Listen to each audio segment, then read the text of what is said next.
Oh shit, the bed! Fucking hell, I thought that guy was gonna hit me.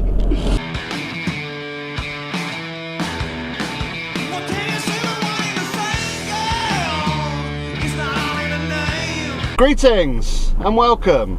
So it seems kind of apt that I'm sitting here in traffic, and today's video I want to talk about Insulate Britain. These guys that have been protesting on the M25 motorway, protesting on all the A roads leading into London for climate change, obviously, and I'm sure you've seen them. Here's a little clip of what they've been up to.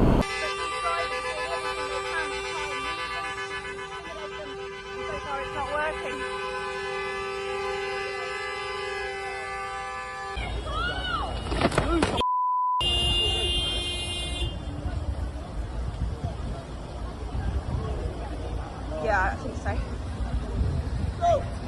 No, come on in.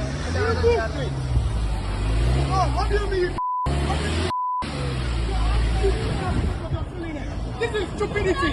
If you want to do something, go and do something else.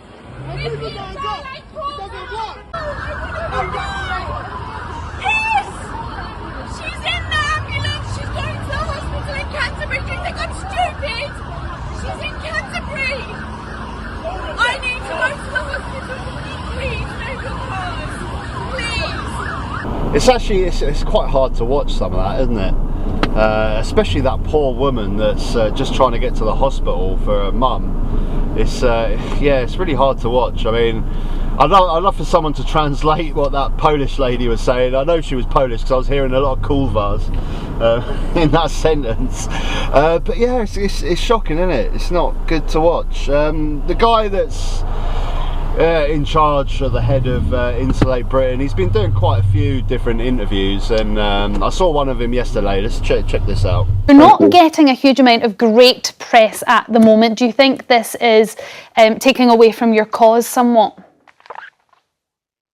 I keep appearing on interviews such as this, and I say it isn't a cause, and there's a real the information isn't being conveyed properly. So I wonder if the panelists have read the report released by Chatham House last week, and it says this: that if emissions do not come down radically by 2030, 10 million people a year will experience heat stress exceeding the survivability threshold. Now, I'd like to ask the panelists, do they understand what survivability threshold is jargon for? Do you want to tell us? Because this has got nothing to do with what you're talking about. Yeah. So I'll answer your question when you actually tell us what that means. Because you throwing these big words doesn't actually make any difference to somebody. If I can finish my point, it doesn't make any difference to somebody who's been sat in a car for 3 hours. How is that going to make them insulate their homes? No, I asked you a question about what survivability threshold means. Tell us. It means that they're going to fry to death.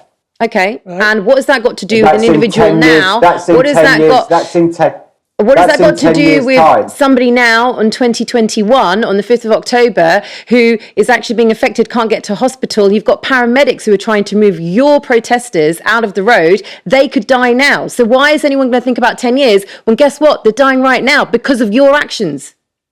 Are 10 million people dying now? For you, 10 million people matter more than one person. Let me ask you this. You've asked me a question. Let me ask you this. If your mother... No, I've got to be honest, I've got a lot of sympathy for what the guy's saying. I mean, he's just saying facts, isn't he? He's just saying scientific facts. You know, the scientists have been saying if we don't drastically change what we're doing in the next 2 to 5 years, we're going to have serious problems by the time we get to 2030 with temperatures, especially people living in sub-Saharan Africa and stuff like that. They're going to be frying. So, I mean, he's just talking facts, and climate change is an issue that I'm passionate about. I think all governments should be doing far, far, far more than what they're doing, and I plead with people to really put the message out there, but I just categorically disagree with what this guy is doing and the way he's going about it, for two main reasons, really. First of all, what we saw in the clips at the beginning, I just don't agree with punishing normal working people. You saw the the poor lady in tears because she can't get to the hospital, and just generally blocking ambulances and things like this. It's just not good. It's not a good tactic, and I can kind of see that the people that are doing these protests, when you look at who's protesting, they seem to be majority middle class retirees or young students. There's no middle ground there. It seems to be those two demographics, and that's it. Not the sort of person that's going to be stuck in a traffic jam after a 15-hour shift, desperate to get home to see their kids, or that guy that's got the boss from hell that's looking for any excuse to fire him if he's late for work. You know, they don't appear to be the people that are dealing with those problems, but the people that they're affecting are. And I can't get on board with it. I cannot get on board with it. But really, that's only the secondary reason why I'm against what they're doing. And the main reason is, all they're doing is pushing public opinion towards Priti Patel's way of thinking, of harsher laws towards protest. I mean, Priti Patel must be rubbing her hands in joy right now with what's going on. She's thinking, fantastic. They're pissing off the public. The public cannot hate this group any more than they do right now. Now's the time to push for even more harsher sentences for protests. You can see it, can't you? You can see it in the newspapers tomorrow. Priti Patel releases 20-year jail sentences for any protest blocking roads. You can see it, and the public would be, yeah, great, fine. I'm sick of these guys. I'm sick of these guys blocking ambulances coming through. I'm sick of these guys stopping hard-working nurses from getting home to see their family. I'm sick of it. So I just categorically cannot disagree with the tactics that these guys are using. They are not doing any good at all. And I kind of think, when you look at this guy interviewed, he doesn't interview well, does he? I mean, straight off the bat, he's angry, aggressive.